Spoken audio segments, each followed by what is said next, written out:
ఇంట్లో తల్లిదండ్రులు కానీ లేక భర్త కానీ భార్య కానీ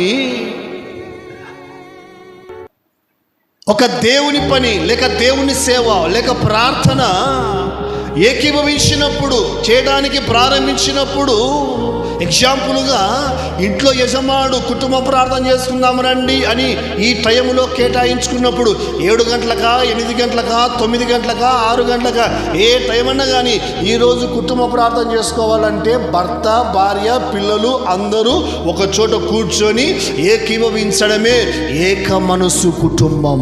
స్తోత్రం చెప్పండి. మీరు కానివ్వండి, నాకు కొంచెం కంప్యూటర్ వర్క్ ఉంది, ట్యూషన్ ఉంది, నాకు ప్రత్యేక స్టడీ అవర్స్ ఉన్నాయి.